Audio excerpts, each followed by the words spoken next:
that was my master's education. Master's degree was in renewable energy technologies. And it was at that time, towards the end of my master's program, when I started really questioning, because I enrolled in this master's program because I wanted to sort of make my contribution in the realm of climate action, because I understood back then as well that this is the greatest challenge that humankind has ever faced, this destruction of our climate and other Earth systems. So I wanted to make a contribution to that, and I enrolled in this master's program. But towards the end of the program, I started questioning what I was being taught, because it was just about deploying, technologies on this massive scale, and that is going to solve all our problems, because apparently the only problem we've got is greenhouse gas or CO2 emissions. So they were only talking about this small slice of the problem. And I started questioning, where are all the materials, the metals and the minerals that go into building all these, so-called green energy technologies going to come from? Well, they're going to have to be mined and processed, and all that requires a lot of fossil fuel use, for one, but also destruction of ecosystems and habitats, and exploitation of people, even genocides to get people off their land that has the resources that these grand industrial climate action plans have. So I started reading, and I started understanding that the framing with which climate action is presented is entirely misguided, because it pushes this techno-industrialist view that ignores the concerns and the experiences and the needs of the vast majority of people worldwide, especially people living in places where the resources would have to be extracted from.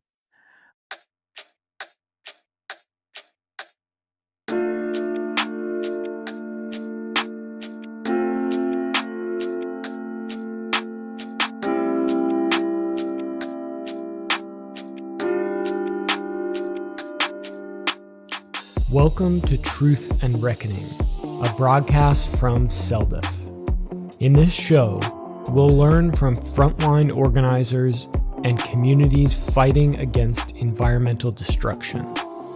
We'll explore different perspectives and innovative strategies for movement building, the potency and the potential of rights of nature, and effective action in defense of our communities.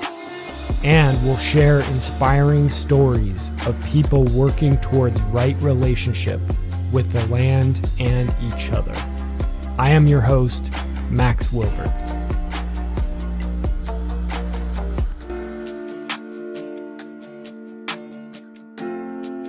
I'm here with Aashis Joshi. Aashis is a former PhD candidate who is studying climate adaptation. He lives in Kathmandu, Nepal, and is a brilliant thinker, somebody who I have been reading his writing for, I don't know, it's been a couple of years probably since we initially connected, Aashis. I joined an event that you spoke at last year that was a critique of the degrowth movement's approach to technology, climate adaptation, and the poly crisis that we're facing in general. And I thought your comments were quite brilliant and important there. And all of this led me to want to have this conversation with you, to expose more people to your thinking and the way you look at the world, hopefully so that you can educate people and help shift all of us, our movements, in a more effective direction, a more clear seeing direction. So would you mind telling us a little bit more about who you are, your background, where you're from, and how you got involved in this work? Yes, thank you. Thank you for your very generous introduction, Max. So yes, hi everyone. I'm Aashis, and I'm a citizen of Nepal. I was born and I grew up here, and until earlier this year, I was pursuing a PhD in climate change adaptation at a university in the Netherlands. But I left the PhD after having figured out for myself that this wasn't the right path to make the kind of positive difference that I want to make in this world, especially when it comes to our responses to the accelerating climate and ecological breakdown. as well as many social and geopolitical justices that are happening, accelerating worldwide, which ultimately have the same root causes as our destruction of the Earth's biosphere. So my 4 years pursuing the PhD there led me to conclude that there are many blind spots and flaws with the way climate and ecological action research is done. Research and education both are done in Western academia, or in academia in general, at universities and research institutes. And so I left. I had some significant disagreements with my supervisors as well. So I left my pursuit of my PhD, and I'm currently trying to make whatever impact I can in this area of work via public education and awareness. And I'm thinking of ways to start doing that kind of work. So there's more to come from me on that front very soon. But yeah, before the PhD, as I said, I was born and I grew up in Nepal. And at the age of 20, I went to the United States to get to pursue my undergraduate education. I got a scholarship at a university there, um, and yeah, I studied chemical engineering as an undergraduate, but I've never actually worked as an engineer. Yeah, so I studied chemical engineering, but I wasn't really interested in pursuing that line of work.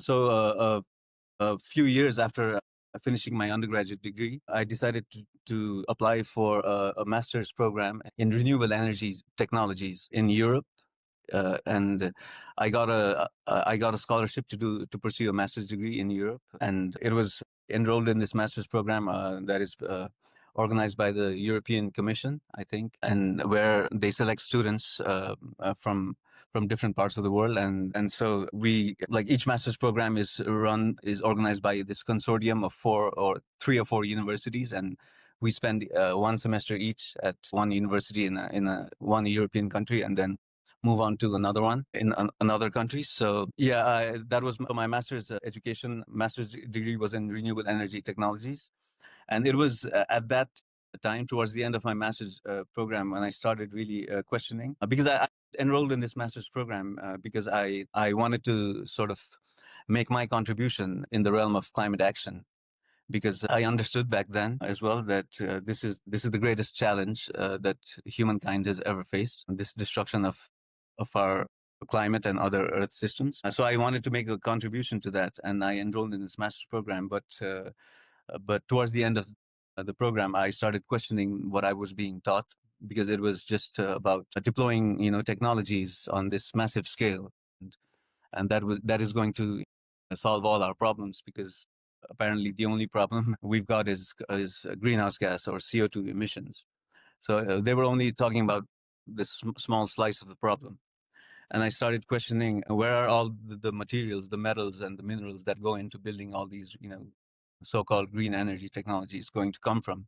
Well, they're going to have to be mined and processed, and all that requires a lot of fossil fuel use, for one, but also destruction of ecosystems and habitats, and exploitation of people, even genocides, to get people off their land that has the resources that these grand industrial climate action plans have. So I started reading, and I started understanding that the framing with which climate action is presented is entirely misguided, because it pushes this techno-industrialist view that ignores the concerns and the experiences and the needs of the vast majority of people worldwide, especially people living in places where the resources would have to be extracted from. So at the end of that master's program in renewable energy technologies, I knew I still wanted to make whatever difference I could in this realm, and so I applied to this PhD program in climate change adaptation, thinking that it wouldn't be so technology focused, but of course, I at the university in the Netherlands where I was pursuing my PhD, uh, I mean, much of the research work that was done there was very tech heavy, and with the same major blind spots of, like ignoring the need for extraction and ecocide. And I also felt that my research work, the project that I was involved in during my PhD, thought there wasn't an opportunity for me within that project to sort of really work on the more fundamental issues that I thought were necessary in order to realistically and honestly address, these huge, this huge planetary, crisis that, our civilization has created. So I thought, the work that I was doing was quite sort of superficial, in the sense that, that it wasn't about addressing the fundamental, like problematic ideologies. It was just trying to sort of make some tweaks and some adjustments in the existing system without getting to the root causes of why it is causing so much destruction in, you know in ecosystems and in the lives of people worldwide. So yeah, this was quite a long and sort of a winding introduction, but this is my this is basically my background in this field, let's say. And yeah. Thank you, Aashis. I appreciate that. It's there's a lot of notes that I was making while you're speaking. One is just reflecting on the fact that the Netherlands, of course, for people who aren't aware, is something like a quarter of the nation is below sea level. And so starting, 600 years ago, they embarked on a major project of reclamation, putting in Hmm. dikes and levees and dams to basically create new farmland, new living space out of this landscape that wasn't really suitable for people to reside in.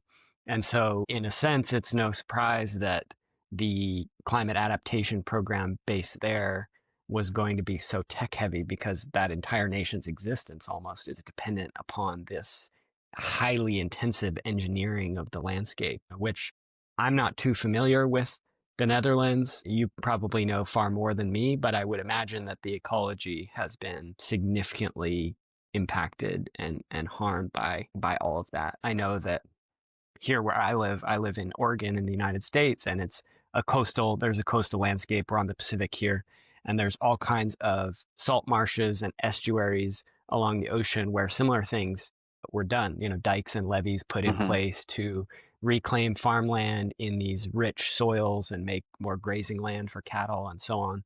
And that has been a pretty significant part of why the salmon in this region have been pushed towards extinction, because those habitats were critical for young salmon in particular to grow up in as they came out of the streams where they had been born and were preparing to enter the ocean, but needed Hmm. these sort of intermediate habitats that were partly saltwater, partly freshwater, where they could grow up and get stronger and get prepared for the different chemistry and the different predators they might face out in the open ocean. There's been various restoration work that's being done here in different areas to start to remove some of those dikes and levees and restore those marshes and estuaries. But yeah, it's no surprise to me that a Dutch climate adaptation program might focus on that type of thing. I've seen articles, news stories about various projects along the Dutch model of climate adaptation, built levees or sea gates in places like New York City to hold back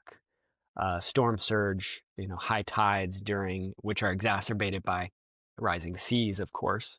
So, that's just a thought that came to mind. I don't know if you have any reflection on sort of that element in the Dutch character of the technology focused and intervention focused approach to adaptation.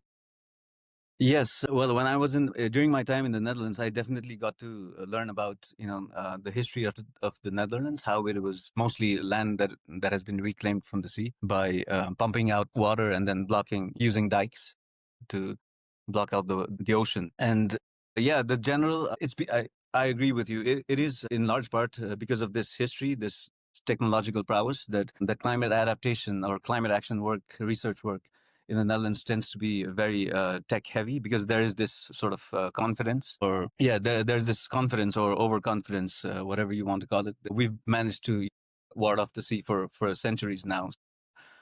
We have the right kind of, the capacity and the skill set to be able to continue to, do this in the future.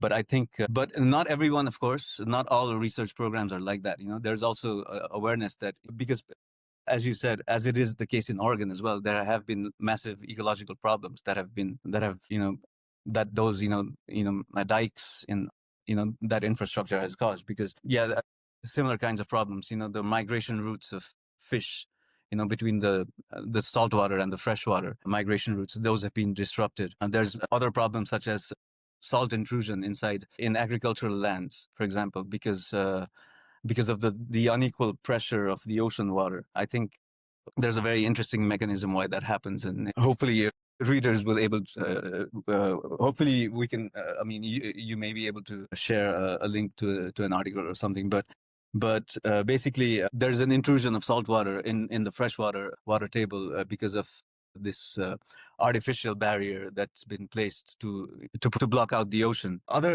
Those are there are ecological problems in the Netherlands related to these technologies to hold off or fend off the sea.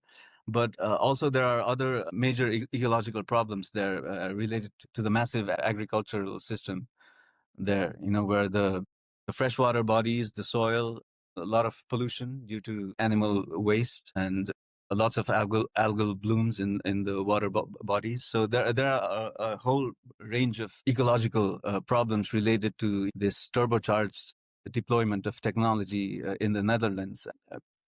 And most of the climate adaptation work that gets done there is still a very tech focused and tech heavy. And in my PhD work as well, which involved making computer models to sort of try to evaluate the effectiveness of certain kinds of policy measures in climate adaptation, I was encouraged to sort of model the impact of these different kinds of technological interventions. So there is definitely this tech focus, but there are also researchers, and there is this growing awareness that technology is not going to be able to solve all these problems. And there are researchers who try to sort of look at alternatives, including letting the sea take over. There are projects where just as in Oregon, to sort of dismantle some of the dikes and sort of restore the natural, waterways and flows of water and life in the water. So there are those projects happening. But on the whole, I think, the ambition of not just the Netherlands, but most climate action research, including climate adaptation research that gets done, tends to be very tech focused. And what are the technologies that we need, and how are we to best deploy them? But this sort of research work usually it tends to ignore the wider, the bigger picture, the systems and the ideologies, the social and political, geopolitical beliefs and systems that we have in place that are at the root of these massive problems, and that are also huge barriers to to do anything about to be able to start doing anything about these problems. So the underlying systems are largely not challenged in the research work done. Yeah, on that note, I'm thinking about, of course, the colonial history of the Dutch,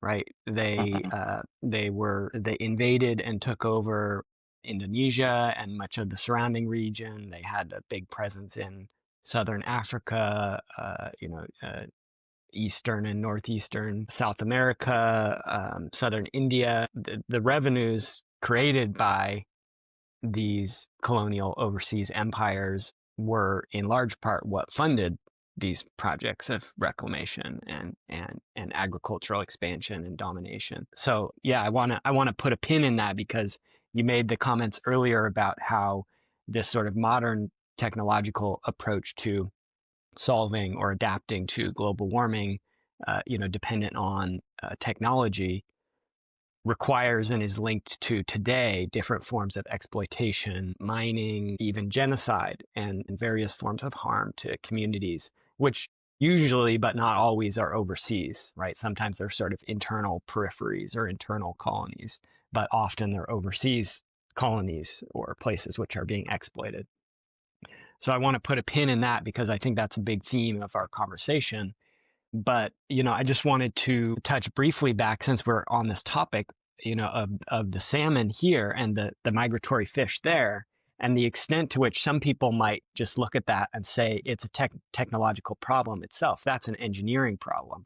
And that approach has been tried here in the Pacific Northwest region where I live, where salmon populations have plummeted. They are in free fall from their incredible abundance, millions, tens of millions of fish, large fish, some of them 5-6 feet long, 2 meters in length, and 40 kilograms, 100 pounds. And those fish are a keystone species. They were going up the rivers, bringing all these nutrients from the ocean into the forests and high into the stream, sometimes swimming thousands of miles, thousands of kilometers upstream into these small little tributaries and spawning and dying there and bringing all those nutrients into the surrounding areas to the bears and the wolves and the eagles and the human beings who were eating them and distributing all that nutrients around the landscape. And so a lot of people have looked at salmon, not just as this incredibly beautiful species, this keystone ecologically, not just a fish, but really as a crucial mechanism by which the entire ecosystem in this region functioned to cycle nutrients on almost a continental scale, from ocean back into landscape and then landscape back into ocean again, and thus keep the cycle of life flourishing and growing. And so I think that, the approach so that all stopped, after colonization. There was huge amounts of overfishing of the salmon. There were canneries where salmon were just caught in their tens of thousands, hundreds of thousands, and packed into cans and shipped to big population centers. And also the dams were constructed on almost all of the rivers in this region. They were dammed, and that stopped the fish migrating upstream. That's in addition to the destruction of these estuaries and wetland habitats and so on. So the net effect of all of this is the extirpation of salmon runs from many of the streams and rivers in which they were historically running, and the collapse of the runs in those that still remain. I mean, 90 to 95% gone, if not more. And the response to that over the last 50, 60 years in this region has been a technological one. It has been, how do we solve this issue using engineering principles? And so that has meant establishing hatcheries to grow millions and millions of baby salmon in essentially artificial conditions, like a fish tank, a glorified fish tank, and then putting them out into the ecosystem, building fish ladders at the dams so that fish can go up past them. Sometimes, often they'll do things like even catch the fish that are trying to migrate upstream, put them in trucks in water, and then drive them around upstream. And all of this hasn't worked. It's perhaps slowed the rate of the decline, but they're still declining because the habitat isn't good. The climate is warming. These fish need cold water, abundant fresh water. Yeah. The oxygen content of the water is decreasing. Right. It's very low. Yeah. And then I think also I read an article a few months back saying how the dust that that vehicle tires give off, they contain this compound. I think it's a kind of plastic or something. It's extremely toxic to salmon, apparently. Yes, absolutely. So yeah, there's the a research whole on bunch that of was impacts on multiple fronts, and it's not just for yeah, this is emblematic of I think the multi-pronged assault that we have unleashed on all the different systems of our planet, yes. not the climate. And it's very interesting from a climate adaptation perspective, because scientists who study salmon are projecting that climate change is going to have a major, major negative impact on them. Increasing water temperatures, decreasing dissolved oxygen in the water, like you said, changing the timing of pulses in these water systems because of not having as much snow during the winter, snow melting earlier, different factors like this. And this is projected to have a major impact right now. But for the time being and for the previous decades, the major impact on salmon has not been driven by climate. It's been driven by these other factors. That remains true today. And so often, like you were saying, these responses to climate change become blinkered. They become focused on one aspect of the totality of the ecological and social crises that we're experiencing in the world today. And that, in my opinion, leads to ineffective solutions. It leads to false solutions. And that's what we see with the salmon as sort of a poster child. And I'm not familiar with the migratory fish in the Netherlands, but I know they exist. I know throughout Europe, various migratory, I think they call them androgynous fish, which are similar to salmon. I think they're They're eels. born in I think they're streams. possibly eels Yeah, eels too. in that Born part in of Europe. streams, and then they come Yeah. downstream to the ocean, live their adult life in the ocean, and then go back upstream to spawn. Those fish are struggling across Europe due to these factors. Yeah. I think, yeah, exactly. These kinds of, blinkered solutions, I think one of the major reasons, and this is something that, climate action research and academia, the entire education system has to reflect upon urgently, is that the higher education system is creating all these, like highly educated people, but the kind of education they're providing to people and the kind of research that they're also doing is very blinkered, as we've said. It does not include. I mean, one of the major sort of side effects, let's say, of the higher education system is, I think, that it makes its graduates and the people who work in that system think they're smarter than they actually are, because well, once you go through all these years of education and training and you pass those exams, and it's a very hard journey to get those degrees and those qualifications. And once you get them, then I think it sort of instills this unjustified feeling of knowing a lot more than you actually do about the world.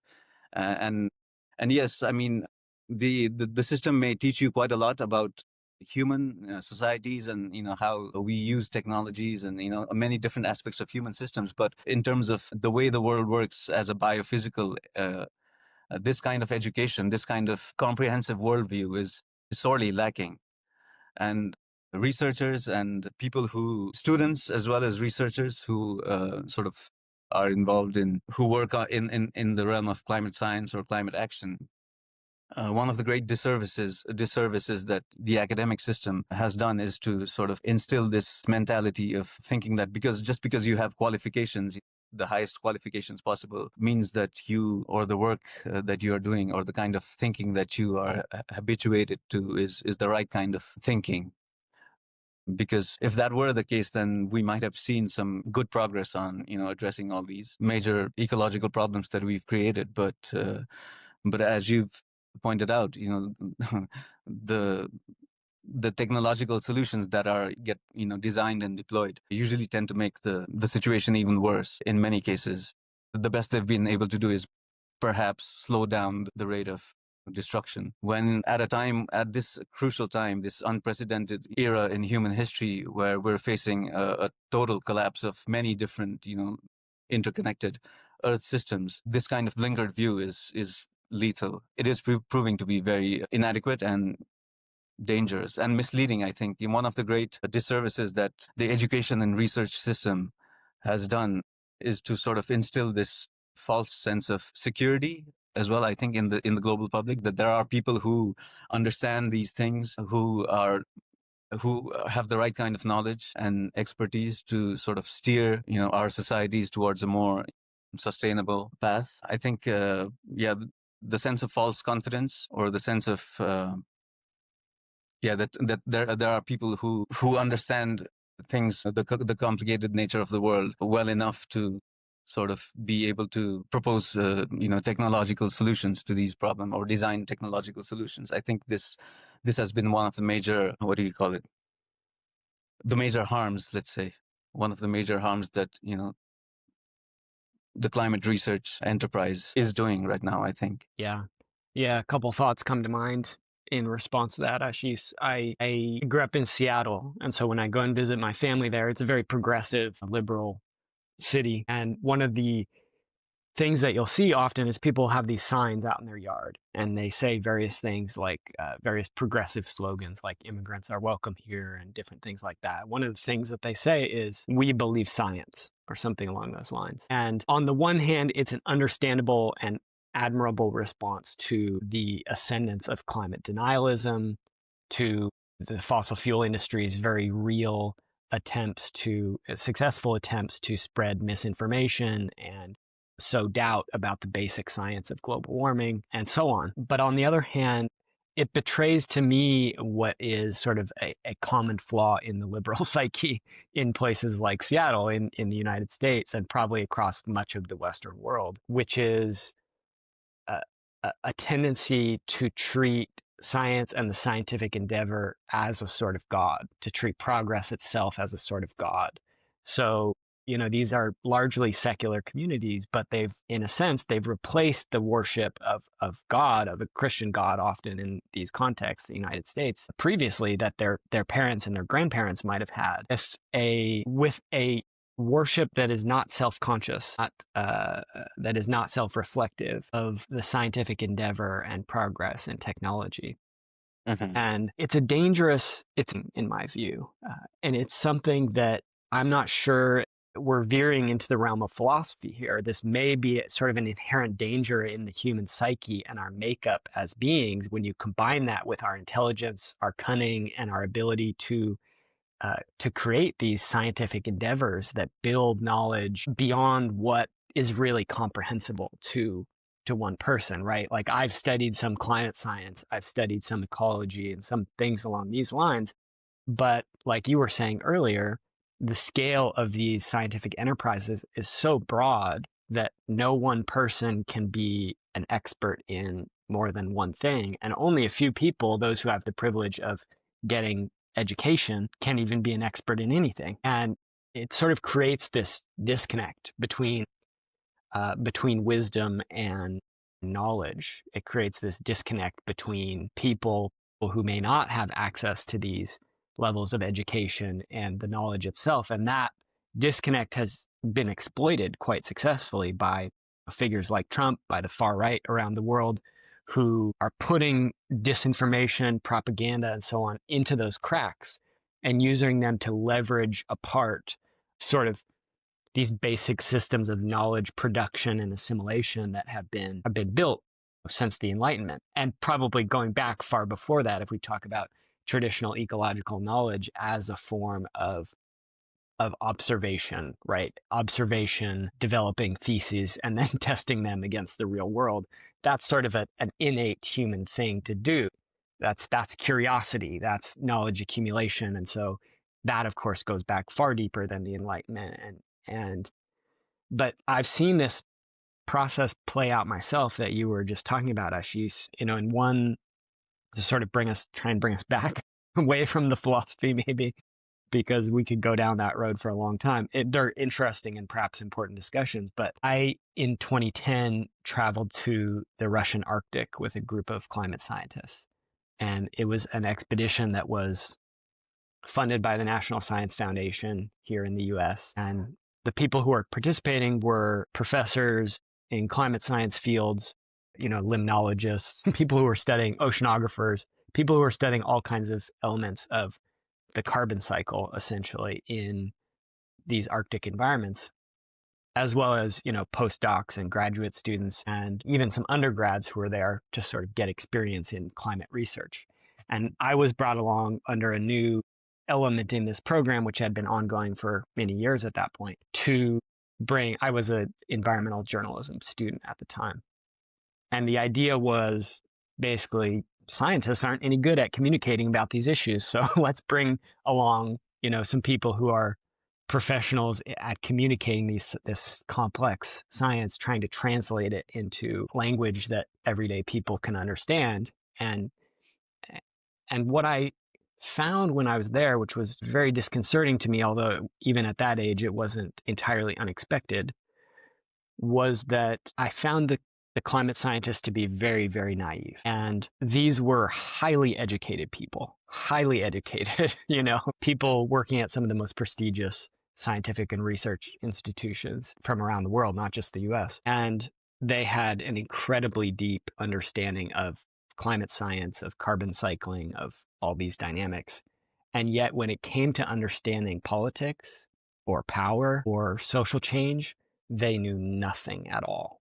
Nothing, essentially nothing. And I don't say that to disparage them. Many of them were great people, people who I personally liked and admired and think they're doing important work in the world. But many of them seem to be laboring under the apprehension that it was their role as scientists to provide high quality facts.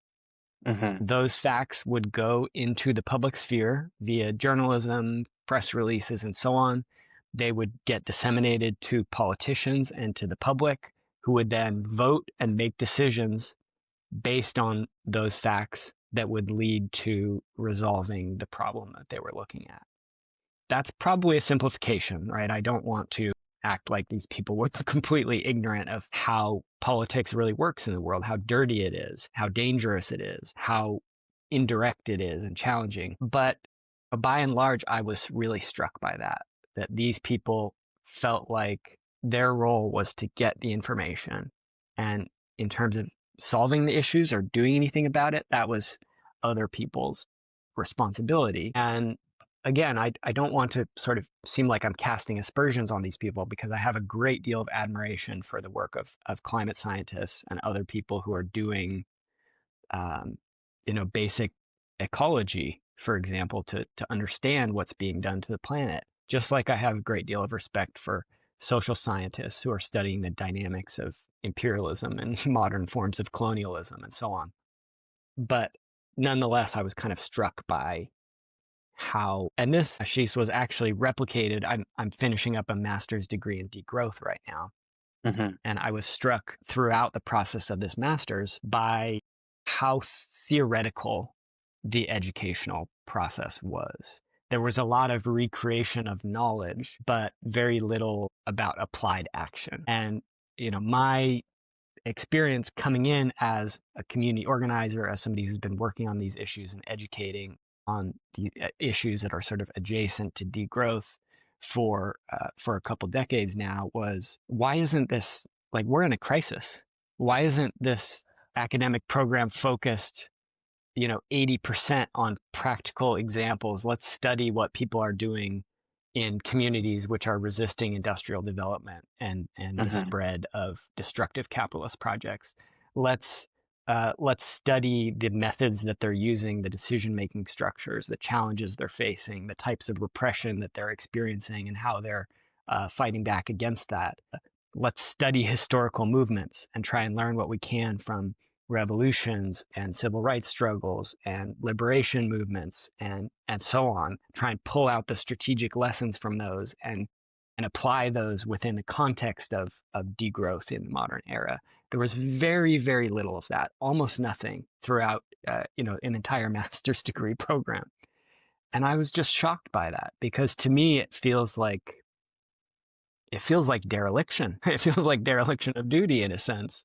It feels like here we are in this crisis, and yet largely the best that academia can manage to do is to continue this sort of scientific process that has been the way that academia has functioned for years and decades, which is to replicate knowledge and to expand the realms of knowledge in a very theoretical sense. And of course, academia as a whole, we could say, has been leveraged far more by those in power, by the ruling class, by corporations, by militaries, to expand their ability to control the natural world, to engage in processes of colonialism and extraction, than it has been for the sake of justice, and certainly for the sake of sustainability. So I don't know. That was a lot. So I wonder what you think about that. No, I completely agree. And you touched upon a very important point towards the end there, when you said that, you were completely shocked by this dereliction of duty of, not studying, all these different resistance movements that have arisen in different parts of the world in recent decades and still do. And I think this is a very important point, because it shows to me how misguided, and perhaps this is by design, how misguided academia or the research and education, system is with regards to our responses to climate and ecological destruction, because I think the focus should really be on empowering people and communities. It should be on sort of, I think the main focus at this time, at this really critical, moment in our lives in human history, should be on figuring out how to sort of, how the global public might be able to regain the agency that has been sort of taken away from us by the ruling class over the past decades. And this process of stripping away, of depleting the public's agency, political agency, and ability to sort of envision the future and act upon it, I think this has been eroded significantly by the ruling class and the corporations they helm, by making us dependent on their systems for our livelihood, basically. And this is something that we desperately need to sort of escape if we are to be able to do anything about improving the situation, of halting the destruction that we're unleashing and accelerating on our planet. But instead, we have this academic and research system in which a select, small group of, usually very privileged, usually white people are put in positions of, like doing research and figuring out, okay, this is what the future should be like, and this is how we're going. This is the path that that we advise the nations of the world, human societies, the global collective to take. I think that opens the doors to all sorts of abuse. When you have a small group of people, usually privileged people with a certain type of worldview that is inherently shaped by their privileged upbringing. I think if you have this small group of people creating knowledge on how to approach the major problems that we face, I think it's a system that is open to abuse. It's can be easily manipulated by those with power and wealth. And it is a way, I think, increasingly over the past few years, I've come to believe that it is a way, by design, it is a way to sort of erode the global public's political agency and concentrate it, certain institutions or certain types of institutions. And also, so in such a way that it's easy for the ruling class to set the agenda and the vision for the future. And they just, like tell researchers and educators to uh, sort of, think in a certain way, or to teach or to do research in a certain way or about certain topics. And I saw this when I was pursuing my PhD in the Netherlands as well, because much of the climate action work there is funded by these big corporations, by oil companies and petrochemical, like plastic manufacturers, and all these big companies that claim to want to be more sustainable. They throw around some funds for renewable energy research and development and that sort of thing. But I mean, it would be entirely naive to believe that they have any intention of actually reducing their environmental impact. For them, it's profit is the only motive that they have. And they've made it clear as well over the past few years.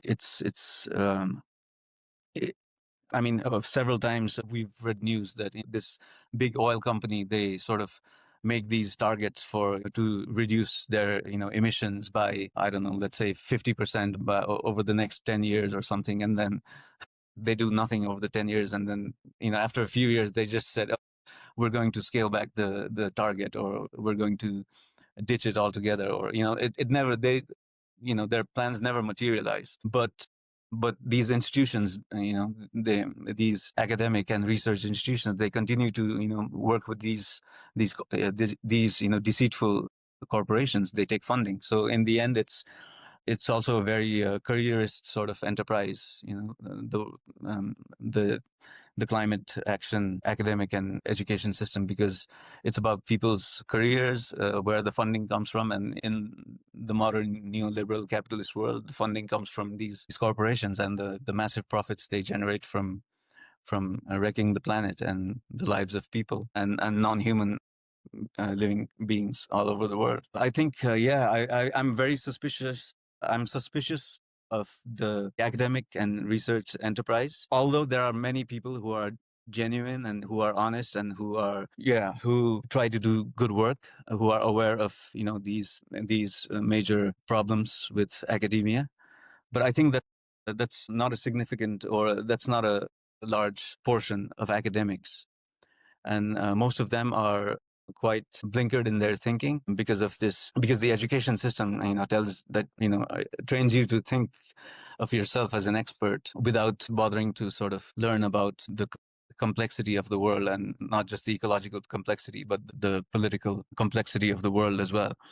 And many of these researchers, I think, for many of them, it's also down to ignorance. Again, the education system, with its blinkered, like, silo thinking, and training people to be effective in certain kinds of professions or in certain kinds of disciplines. I think that's that kind of highly specialized way of going about things. I think it's one of the major flaws in the way we globally approach our response or potential responses to climate change. I think from very early age, it should be absolutely like mandatory to educate people, since from the time they are kids, to have a sort of a more comprehensive, holistic knowledge of the world and the different systems and components that make it up.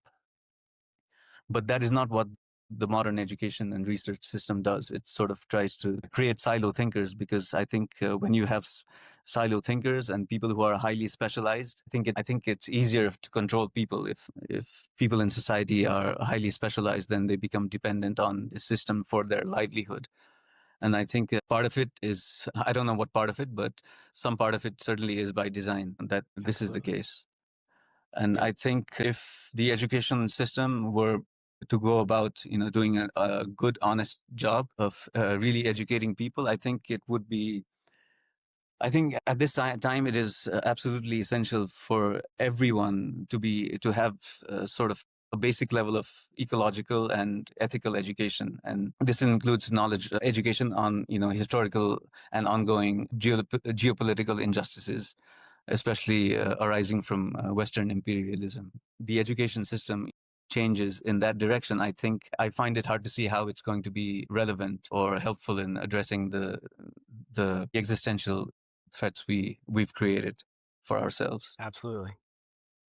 Yeah, Yeah. that's very I well would be said. curious to learn your thoughts about this aspect of, like, there's many things that, we need to question, and academia, the education system needs to question. And one of them is this modern system in which, we are highly specialized in the kind of work we do for our livelihood. In the past, our ancestors were not so specialized, and not being specialized is, of course, perhaps you don't scale the heights of intellectual achievement so much, but it's more equitable. People are more educated and able to understand what the problems are, and whether the solutions that are being proposed are going in the right direction, or whether they ignore some like things that should not be ignored. People become better critical thinkers. Yeah, people also, if the more highly specialized people are in the kind of work they do, the easier it becomes for the system, for the ruling class, to control them, because highly specialized people, they have to make their livelihood. I mean, you can only have a highly specialized sort of society if you have ample food production, or if you have if somebody else is producing all the food and clothes and other essentials. If so, what I'm trying to say is, in a highly specialized society where people are reliant on a narrow skill set to make their living, it's easier. I mean, they become so dependent on the system to make their livings that it becomes easy for the ruling class to control them, and it becomes hard for the people to escape that kind of system. And this is the world that, this is basically what the modern techno-industrial neoliberal world order is, or has done to us. It has Absolutely. completely robbed us of our agency, because now we need to do jobs rather than grow our food to survive. We become so dependent on the system and so easy to control. So I wanted to learn your thoughts on this aspect of this social and cultural and political aspect of the bind that we find ourselves in at this moment. Absolutely. Yeah, absolutely. And this, I have a lot of thoughts on that topic because my ancestry is European, and you go back far enough, and my ancestors were indigenous people. They were living on the land in Europe. They were living in traditional ways, sustainable ways, in deep, ongoing, multi-generational relationship with place. And eventually they were assimilated into empire, largely through the expansion of the Roman Empire and then subsequent empires. My ancestors were, in a very similar way to what happened to what's been happening to indigenous people in North America. There's a process of conquest, assimilation, integration into power structures in different ways. And that obviously happened thousands of years ago in Europe. And so that's happened in many different places around the planet at different times. Both of us have critiqued the work of Jason Hickel quite a bit, but one term that he introduced me to that I liked was forced proletarianization. And he was talking about a process whereby communities and people who are relatively self-sufficient and can provide for themselves are forced through conquest, through economic circumstances, through other means to participate in a wage economy, essentially, to provide for themselves. And that is the process by which empires expand their power. They incorporate new labor power and new lands into their empire. And this is a process that empires throughout history have engaged in. The United States and its allies today are no different, in a similar way to, I don't see China as being substantially different from this, right? They've worked to proletarianize through a process of forced proletarianization to expand their labor force to gain access to new lands and resources through various forms of economic and sometimes military colonialism. But of course, the United States has kind of been the dominant player on that field for a long time and remains that way today. And Europe as well. Of course, we talked about the Dutch colonialism. There's a quote that I often refer to. I don't have it handy, but it's something along the lines of, the West won the world not through superiority of thinking, philosophy, or culture, but through superiority in applying organized violence. Westerners often forget this, but non-Westerners rarely do.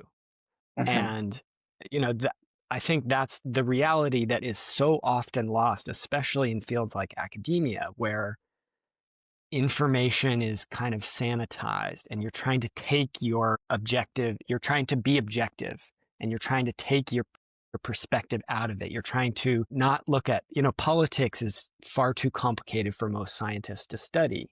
Social sciences aren't considered hard sciences. And it's because there's no right answer, right? You can't do the chemical formula or balance the equation or run the numbers on the model and get a clean answer out of it. You're dealing with these inherently slippery, highly complex, changeable subjects. Chemistry doesn't change, right? Physics doesn't change as far as we know. So those are considered the hard sciences. And so across academia, I think you've got this situation where academics have simply, in large part, shied away from engagement on these topics. That's not true entirely. And that's one reason why the Trump administration, for example, and oppressive governments throughout history and around the world have targeted academia for repression, because knowledge, when it's combined with, the academia and learning and schooling and education, when it's combined with realistic and radical knowledge about politics, about colonialism, about empire and violence and how these systems function, is highly, highly dangerous to the status quo. Most revolutionary movements have been led and organized by people who have quite a bit of education, because they've read widely, they've studied philosophy, they've studied law, they've studied these topics and understand sort of how society functions, how economics function, and it's led them to this place where they can do these things. So those in power target academia, and that's one reason why academics often keep their heads down on these issues. They don't want to be targeted. They don't want to have the head of their department come talk to them. They don't want the dean to get mad at them. They don't want to lose their funding for their research project, right? They don't want to be targeted for various forms of harassment, a cancellation, a blacklisting. So I think one response to that is simply courage. I think we really need academics to have courage and to stand up against these things.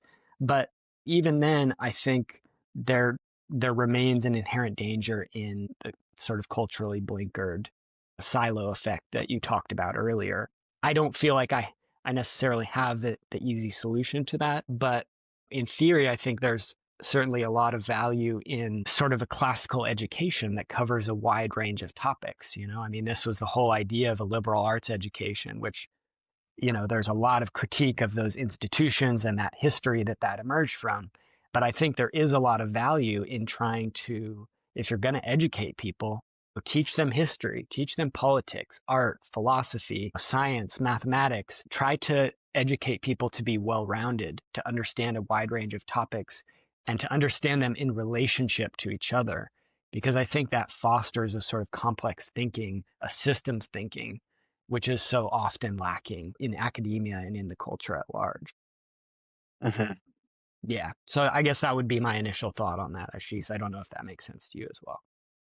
No, absolutely. That kind of education that allows people to sort of engage in joined up thinking, connecting the dots, how different injustices and different environmental impacts are interconnected. I think that has got to be the foundation moving forward if we want to, take any real and meaningful climate and ecological action, and also action against geopolitical injustices and imperialism. And one thing that it's not just about, one thing that I saw during my time pursuing a PhD in the Netherlands is that the people who are working as researchers, as professors in this field are often sort of, resistant to actually expand their scope of knowledge. Perhaps it's because they're already set in their careers, and they've been lauded, and they've achieved successes with their research projects and whatnot. But I think there's this resistance to like expanding their worldview because they're so comfortable and confident in their way of thinking and their solutions that they have been working on. Yeah, especially people who are working on technological solutions to climate change have this sort of attitude. I mean, I think in any field you'll find people who work with or who create design technologies, they sort of tend to have this sense of superiority. That is my perception. But there's this unwillingness or this slowness, let's say. I mean, to expand your worldview and your knowledge, but also um, one of the things that I found very worrying and very quite shocking, actually, was how hesitant climate action researchers were to sort of really, to really appreciate the gravity of the situation that we're in. I think, I mean, I don't know what the reason is, but perhaps it's just many climate researchers have this silo thinking and think that climate change is the major problem that we face. But I think we're facing, or we're destroying the biosphere in 10 or 12 different ways, at least, if not more. So there's this multi-pronged, all-out assault on the biosphere, which is a systemic assault, and it requires a major overhaul of the system, of the systems that make up modern human civilization. But there's this unwillingness to also acknowledge the gravity of the situation. I think people just put it into this climate change box, and then it becomes easier to manage or think about. But and it becomes perhaps easier to sort of focus your blinkered attention on. But then you sort of miss 90% of the rest of the the problems, or the causes, especially the root causes of the problems, and you're focused on solving this one aspect without considering what the solution is going to going. I wanted to also know your thoughts on how like, what are your perceptions, or what are your views on how honest climate action research and education tends to be in terms of the scale of the problems we face? Because I think the scale and the severity of the problems are not sort of communicated well enough, or taught well enough, or realistically enough to students. And I think many researchers and scholars are also do not sort of grasp the calamitous situation that we're in. And that has also taken many of them, or perhaps most of them, down misguided paths in their search for solutions. Yeah. Well, it's been quite common for people to point out that there's perhaps a disconnect in the human psyche between, the way that we evolved, which was to deal with problems that are in front of us, with problems that are human scale. And now we're dealing with this there's a term that I want to say was coined by Wainwright and his co-author in their book Climate Leviathan, or at least maybe they use the term, but I'm forgetting it. It's like a super crisis or something along those lines is the phenomenon they use. And they're basically talking about how global warming and many of the other ecological crises that we face, more broadly, all the crises that we face are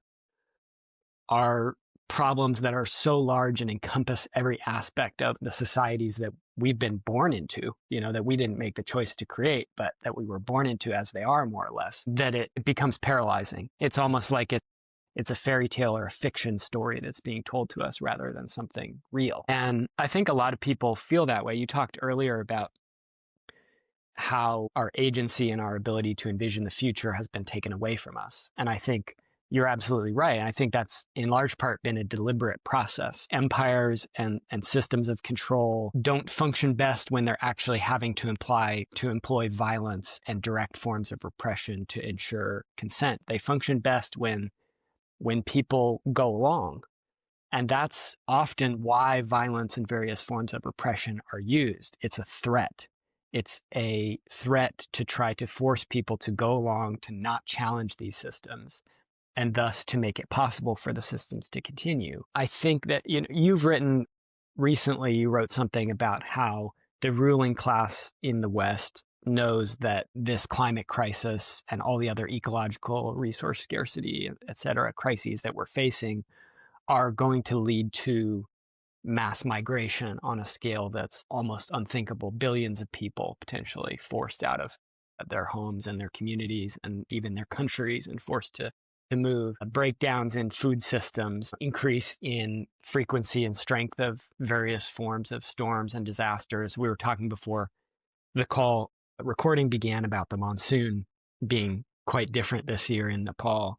And it's well known that climate change, one of the effects it's already having is creating significant shifts in the timing and intensity of the monsoon across basically all of South Asia. And that, of course, is, I don't have to tell you this, but for the listeners, that's sort of the foundation of the ecology. That's what all the plants and animals, life cycles, and people as well, livelihoods has been built upon for forever there. So, since the Himalayas rose or something along those lines. So those in power know that this crisis is happening, that it's very real. I personally don't believe for a second that people like Trump are actually climate deniers. I think he's leveraging climate denialism, just like the fossil fuel companies leverage it, even though they conducted some of the first research on climate change. Not first, but some of the early research on climate change. And they well understand what a crisis it is. And yet, people in power act to protect their own power and expand it. This is sort of the pathology of these hierarchical systems that we live in. They're not responding rationally. And of course, in our political and economic systems, those who are best able to disregard harm that they're causing to others and push forward in light of that are rewarded economically, politically, and so on. And so I think, quite frankly, we probably have a high degree of sociopaths, like clinical sociopaths who are in position of power, people who do not feel empathy in the same way that you or I do, people who wouldn't blink an eye if they had to betray a friend or physically hurt or kill someone, who wouldn't regret it at all. That's what sociopathology is. It's a mental illness, that not a mental illness, but perhaps a genetic condition. I'm not sure exactly, that results in this total lack of empathy for others. These people can be very charming, very charismatic, and it's well documented if you study psychology that these people exist and have probably always existed to some degree. I believe they can be created as well. Pathology can also be sort of a later in life development based on other experiences. But I'm not an expert, so I could be wrong about some elements of that. but it's well known. There was a book that came out a number of years ago called The Psychopath Next Door, and it was about how common this is actually, and how it's not very well known that psychopaths are actually quite common. I want to say, I forget what the numbers were, but it was certainly more than 1 in 100. And so, this, if we understand this, then it helps us understand what you were writing about. What I said was they understand this crisis, they understand how bad it is, and yet they're not responding to it by working to avert the crisis, working to dramatically restructure our societies, our economies, our way of life, working to reduce injustices systematically and move towards better ways of living. They are instead preparing for this catastrophic biosphere breakdown that's already well underway by fortifying borders and building walls, by developing new surveillance and warfare technologies, AI, drones, and so on. Excuse me. And then you write that these technologies are being tested, when you wrote this piece, on the people of Palestine, Gaza. Of course, there's ostensibly a ceasefire in place now, and yet that has continued. The violence, the indiscriminate killings have continued. To me, it seems like there are sort of two functions of things like what's happening in Gaza, of these genocides, these outbursts of colonial violence, multiple functions. Now, of course, there's the sort of cold-hearted desire to control a population. They called it, the Israelis used to call it mowing the lawn when they go into Gaza and kill people indiscriminately, keeping the rabble in check, essentially. But to me, there's also, there's the testing of these technologies. Israel, of course, is one of, if not the world's leader, a pioneer in surveillance technologies, different forms of advanced warfare, drone warfare, assassination, and various military technologies from bombs on down. And they sell those technologies to governments around the world. But number three, there's also this element of instilling fear. We were talking about agency and people's ability to envision the future by not only conducting a genocide, but live streaming it around the world, denying the basic facts that people are seeing with their eyes at the same time that people are seeing it. You're destabilizing people's sense of truth. You're destroying their agency. You're destroying their ability to respond to these situations. You're inculcating fear in those who might otherwise challenge these systems of power. They're crushing our spirit as well. I mean, of course, the spirit of the Palestinian people, but also globally. Yes, absolutely. So I just wonder if you can respond to that, because it seems to me that this fear campaign is so essential, and I often think that more than anything else in this time, what we need is courage. We need to find our heart in all of this, because it's so easy in the face of a genocide to become numb, to turn away, to close your eyes, to close your heart off, to lose your empathy out of overwhelm, out of fear, out of cowardice, out of different things. And I just wonder what you think about that as we transition towards, how do we respond to this crisis? How do we move forward in a positive way as communities? How do we resist the destruction and effectively push back against these imperial escapades and regain our agency and our ability to act? Yeah, that is a very difficult question to answer. I mean, what can we do? What are the steps that we need to take in order to right the wrongs that are going on in the world, and also try to halt the destruction of the biosphere? And you're right. I think it would be naive to sort of believe that the politicians, especially the Western ruling class, are not aware, as they claim. I mean, if you just judge by the words they say or write, you might think that they don't understand the situation. But it would be naive to believe that they don't know, because they've got some of the best scientists and advisors, who I think understand the reality of the situation very well, perhaps better than most people in the world do. So I think they are getting good information, realistic information about where this crisis is headed and the kind of world that we're plunging into. But of course, their focus is not to make sure that people are able to survive, or there are equitable opportunities for people to survive in this world, survive and live. I think their focus is obviously to maintain their power and their wealth. And so their work is to sort of sow doubt and confusion and in the public's mind about the reality of what's happening, and to keep the public unaware and miseducated about the scale and the severity of the poly crisis and that we're facing. They have these vast systems, powerful agencies, the media, and I think academia is also partially, at least, part of their toolkit in sort of keeping the public miseducated and unaware. So I think the most important, or the foundational step that we need to somehow try to take is to sort of to get this awareness across to the global public about the reality of our situation and the root causes behind global environmental, ecological, and social political injustices. And I think if we if the global public were able to grasp how all these different problems are interconnected and sort of join the dots with their root causes in the modern techno-industrial capitalist systems, then I think we would have taken the first steps towards figuring out collectively what we should do. And I don't think it's up to me or up to anyone to sort of tell anyone, what the best pathway for the future is, or what the future should be like. But I think it should come from a public deliberation, and the public needs to be aware, it needs to be educated, uh, and it needs to be a comprehensive education that incorporates ecological thinking or ecological understanding, as well as political understanding, as you spoke about earlier.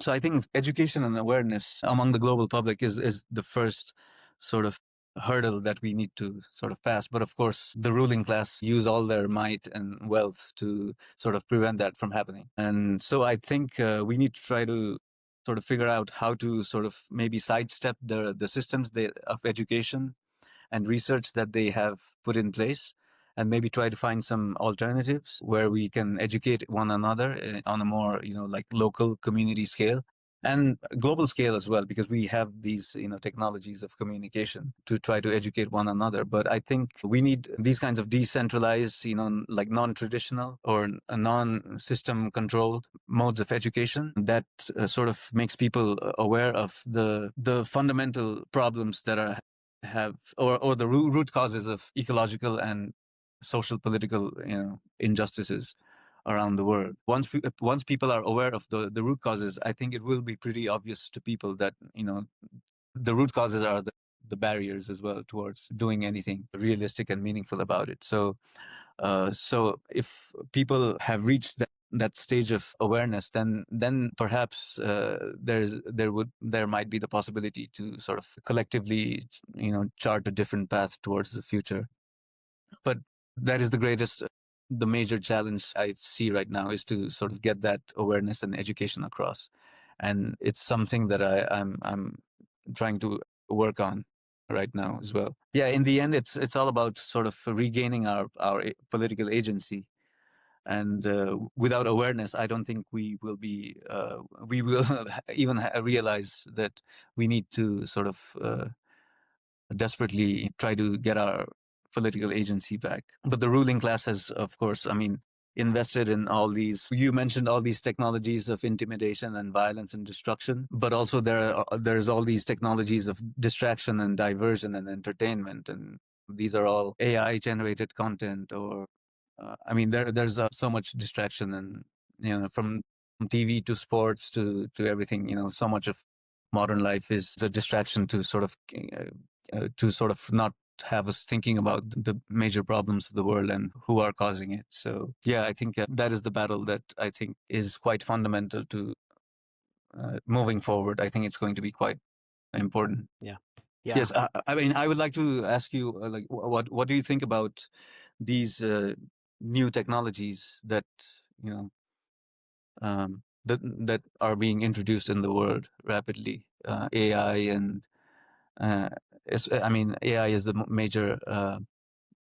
a major technology that's sort of steering global culture. Yeah. Well, it seems to me that it's a disaster in every possible way. It's a ecologically, socially, politically, AI is leading us further into disaster quicker than ever. It is mainly benefiting the largest corporations on the planet, militaries, and repressive governments in various ways. It's mainly being used as a form of mass surveillance to supercharge capitalism, business, and commerce, which essentially means extraction around the planet. And of course, it's being used by militaries for targeting, for weapons development, and as a form of cyber warfare itself. So, this is emblematic of many of the technologies that we're facing. And we're seeing that with technologies like AI, we're seeing it with drones, we're seeing it with all kinds of things. The military, for example, their use of AI, not just for cyber operations, but also for targeting, for intelligence gathering and analysis. Any use that activists or, people like you and me put these tools to is going to be completely overshadowed by what corporations are doing. Of course, there was a scandal recently where Microsoft Corporation has been advertising their AI as being, Copilot, as being of great use for climate research. And they had some employees who ended up quitting and blowing the whistle on them because it was the technology that they were developing ostensibly for climate was being used by oil companies for enhanced oil recovery. And so, this is something that we see. There's these paradoxes that the technologies that many people believe are most useful for empowering us through conversations like this, exchanging information globally, spreading awareness of these issues, I think they're being used much more powerfully to destroy the planet and to increase the pace and scale of exploitation and destruction than they're being used by our movements, unfortunately. Does that mean never use the technologies? In my opinion, no. They exist, and whether or not I use them or you use them will unfortunately not be enough leverage to shut these platforms down. And so, if we can get some marginal benefits for them, for our movements, for transformative, revolutionary social change, then I think we should pragmatically adopt them with caution in certain circumstances. But we need to understand that these are not sort of utopian projects or pathways to sustainability and justice. They are largely tools that have been developed for expanding the power of empire. And, this is one way that I think about renewable energy technologies, for example, is many people look at renewable energy and they say, this technology is beautiful. It was developed to produce energy without carbon emissions, and it represents a pathway towards a more sustainable future. And in my view, it's more accurate to say that we live in a global industrial civilization which has been constrained by energy availability and is being increasingly constrained as fossil fuel reserves, especially conventional, easy to access fossil fuels, are becoming more and more difficult to access. The energy return on energy investment is getting lower and lower. And so to enable increased growth economically, globally, which essentially means more extraction. When I say growth, I sort of use that as a proxy for the war against the planet. More energy is useful to that process. And so I think it could be just as correct, if not more so, to look at renewable energy technologies as a strategy to increase energy availability to industry and to power growth than as something that has anything to do with reducing greenhouse gas emissions. It's a response to scarcity and an attempt to bypass it. Just like nuclear power is being pushed quite heavily now because of the high energy demands of AI and data centers. So nuclear power is not being promoted there for any other reason other than increasing energy availability to power these data centers, which are highly profitable, which are very useful to those in power in their geopolitical designs, and also, to militaries and corporations. So this is the crisis that we find ourselves in. I think that these technologies can often be to those of us who, are in the general public. Another example of this that's less sort of on the deliberate manipulation side and more on the unintended consequences side is that the spread of cheap solar panels around the world has led to, in certain regions like parts of Pakistan and the Punjab, it's led to rural farmers being able to install deep wells to pump water out of aquifers in places that was not possible to do so before, possible or cost effective, because there was no grid electric tie-in and they had no access to generators or cheap enough diesel to run generators to pump with fossil fuels. And that's leading to faster aquifer drawdowns in these regions. And so in a situation like that, the increased availability and lower prices of solar panels is not actually reducing carbon emissions because there was no carbon emissions happening in that specific site before. What it's actually doing is simply increasing water extraction. And so these unintended consequences are quite common across the world and across different types of technologies. One example that I talked about in my book is that in the United States, when the automobile, the car, was first introduced, it was hailed widely in newspapers, in public discourse, as a solution to the pollution problem that was being faced by cities at the time, which was excrement from horses.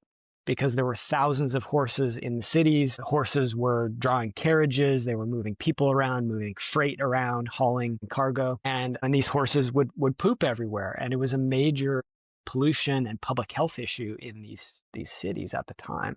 And so when the car was introduced, people thought this was a solution to that issue. And, here we are now, however many years later, 150 years later, 125 years later, and not only are cars one of the major sources of pollution in this country and around the world, but they're also, how many people are killed in car accidents? I think more people have been killed in car accidents than in all the wars of the 20th century combined. So, and that's not including if you calculate the climate impact and the amount of future deaths that are likely from the climate impact of these cars. So this so-called solution is going to result in, and is already resulting in, not just millions and millions, hundreds of millions likely of deaths in the future, if you include the climate impacts, but all of these other runoff effects in terms of mining impacts and so on. So, I tend to be quite critical of technological solutions for this very reason, because they're usually exploited by those in power for their benefit more than anything else. And because they usually have major unintended consequences that sometimes we can't even think of before they surface. And that's why I tend to gravitate towards the simple and the time-tested ways of living. People have lived sustainably on this planet for thousands and thousands of generations. And that has happened in many different ways, in different places around the world. People have gotten their food in different ways, made their homes in different ways, and had different relationships and political structures for governing their societies and relating to each other and the land around them. But they all share certain characteristics: a relatively small scale, low energy, based on local resources, built on some sort of ethic of reciprocity with the non-human forms of life and the landscape around them, often with ethical, political, and spiritual systems built around that ethic. That's what's time-tested. That's what actually has been proven to be sustainable. So when I look at, for example, climate researchers presenting these models and projections of the future, saying that we get enough solar panels, electric cars, wind turbines, we reduce the scale of consumerism in these different ways, and we can get to sort of a techno-industrial modernity that is sustainable. People often talk about a modest European lifestyle as being the ideal future for everyone on the planet. Not only is that quite literally Eurocentric and culturally blinkered as a vision, but to me, that's something that only has ever existed in models. There has never been a sustainable techno-industrial modernity. It's a theory. It's an idea. It's a fiction. It's a figment of these people's imagination. And they're very smart people who are getting paid, in many cases, a lot of money to produce models and do research on it to, create what are essentially glorified fairy tales, Uh-huh. these models and these papers and these projections that say we can do this and it can look like this and it can be really beautiful. I have a lot of doubt about the models that they project and that they show. And that doubt is based on the preponderance of the evidence, which is Uh-huh. that has never been done before without incurring vast ecological costs and without requiring huge amounts of colonialism and exploitation around the world in the supply chains. Yeah, I absolutely agree with you, Max. And I think one of the reasons that, these glorified fairy tale solutions, as you put it so well, I think one of the reasons why they are pushed so much by policymakers, by experts, by researchers, I think is the fact that, in the modern world, we have gotten too used to certain comforts. We are shielded from the forces of nature by our technologies, and we don't have to apply so much. I mean, for most of us, at least the two of us, and most people who will be listening to this podcast, we don't have to work hard physically. Life is very easy for us in terms of the amount of physical exertion or effort we have to put in to sustain our lives. And I think part of the reason that the solutions that are proposed for the climate and ecological crisis tend to be very tech focused is because most people, certainly the people who are proposing those solutions, seemingly cannot imagine an alternate, lifestyle, which is going to be harder. I'm pretty sure it's going to require more physical work. It's going to require a broader skill set in terms of, like, for example, growing your own food as much as possible, or making your own clothes, or basic stuff, essentials. So it's going to be and it's going to require more collective living and collective action, more community based sort of existence. And this is kind of like, I think this is a mental barrier that people are unable to sort of even dare to cross or try to. It's a huge mental barrier for people. And I think this unwillingness to sort of imagine that life at this level of comfort and luxury is, for at least for 8 billion people, it's impossible to sustain. And yet the people who have been put in charge of making decisions and sort of doing studies and figuring out pathways to address our problems are basically sort of stuck in this way of modern thinking, where they rule out all these alternative possibilities, ways of living and relating with one another that our ancestors that's how they lived and that's how they went about their lives. But apparently in modern times, that way of living is sort of, I don't know, there's a stigma attached to it, or some thinking that is sort of primitive or backward, or it's like it goes against all the awesome progress that we've made over the past at least a couple of centuries. So yeah, I think this is a part of the dishonesty of research and education that gets done in this arena of climate and ecological action. That the full range of possibilities, the spectrum of action and work that we could do is limited by this narrow, like a select group of privileged people who have decided that like that having to work hard, do physical labor to make our livelihood is sometimes is in some way going backward or primitive. Yes. So this is something that I often think about, and I wonder if you have anything to say about that. Yeah, absolutely. And this was sort of the foundation of a recent piece that I wrote about. It was called Decolonizing the Degrowth Movement's Imaginary of Technology. And I was critiquing specifically a piece that Jason Hickel, who, for better or for worse, is sort of perceived as the leader or the most prominent figure of the degrowth movement globally, and who, both emerges from and replicates, in my view, a very Eurocentric approach towards these issues. There's a lot of his work that I admire and respect, and he's quite an intelligent person, so I don't want to sort of cast general aspersions on him, because there's some things I think he gets very right. But there's other areas that I have significant disagreements with him. And he wrote a piece in the Monthly Review that was basically opposing. It was talking about how the degrowth movement embraces technological innovation, technological progress. And this is actually, if you look at the history of the degrowth movement, and where it emerged from, some of the early thinkers like Serge Latouche, who actually proposed a moratorium on all new technological development in recognition that there are these unintended consequences and that the development of new technologies is biased inherently towards increasing the power of those in power, the ruling class, and the institutions that they uphold. That these things are inherently dangerous, that technology is usually not neutral, that usually it is biased in one way or another. It creates unexpected outcomes. And yeah, so I think that I tend to align myself much more closely with the worldview that you're talking about here. I'm reminded of Arundhati Roy, who wrote a piece a number of years ago in which she traveled to a region in central India, I believe, where Naxalite rebels have been fighting against essentially corporate government joint major industrial development projects, logging, mining, and so on, different forms of extraction and so-called development. And she interviewed people there and wrote a very powerful piece about her experience.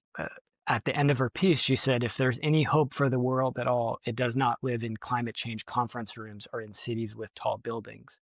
It lives low down on the ground with its arms around the people who go to battle every day to protect their forests, their mountains, and their rivers, because they know that the forests, the mountains, and the rivers protect them.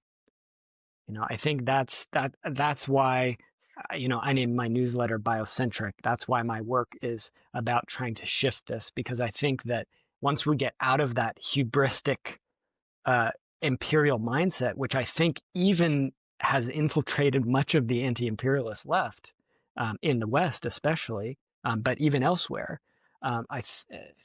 then I think that's where we're actually going to find ways to move forward. And I don't think it's progress in the sense that that Hickel was writing about. There's an old quote. Let's see if I can find it. It's something about, sometimes if you're headed in the wrong direction, progress means turning back, And I think that's the situation we find ourselves in, is that we've been headed in the wrong direction and we need to shift dramatically, and I think there are a lot of different directions that can go in. I think it's very much dependent upon the local ecology, local political circumstances, and many questions like that.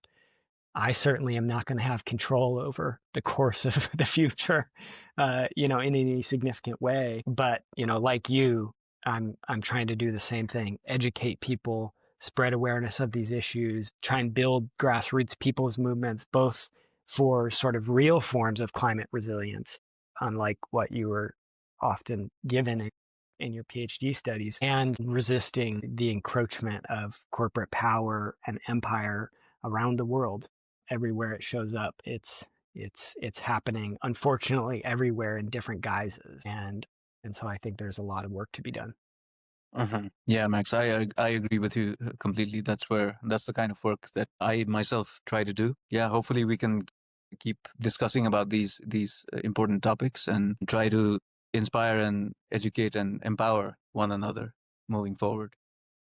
Very much so. Aashis, thank you so much. I really appreciate you, admire your work and your thinking very much. So I look forward to seeing what comes next for you. I know you said you've got some things in the works, and I'll be happy to put any links that you'd like in the description for the show, articles that you've written, anything along those lines. So please, let's be in touch about that, and we'll see where we go from here. It's going to be a hell of a ride. The coming years and decades are going to be, as you know, better than most.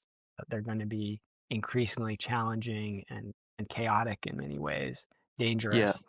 And yet I think in that also resides opportunity, because the oppressive systems and structures of power are themselves going to be challenged by this ecological breakdown. And that means that we have opportunities to help topple them and build something better.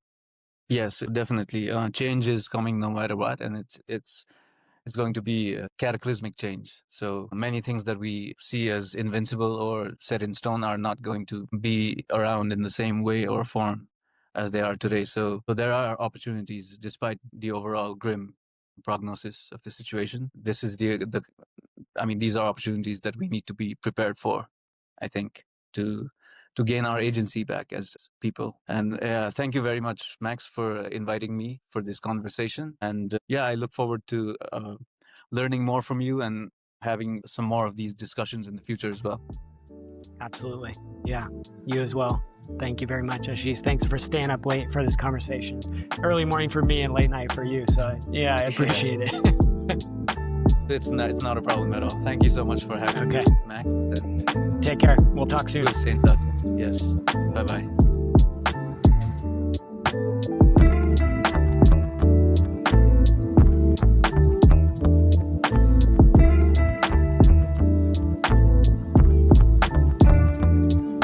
I want to thank you for listening to our show and let you know a few ways you can support Truth and Reckoning. First, share this broadcast with your friends and family. Leave a positive review via your podcast app. Visit the Truth and Reckoning YouTube channel and leave a thumbs up and a comment. The full scope of the work of CELDIF, including this show, comes with a financial cost. So if you're able to make a donation, go to celdf.org. That's celdif.org. But most importantly, our goal for this show is to empower you to take action. So the best way you can show your support is to get involved with your community and protecting the place where you live. Thank you very much.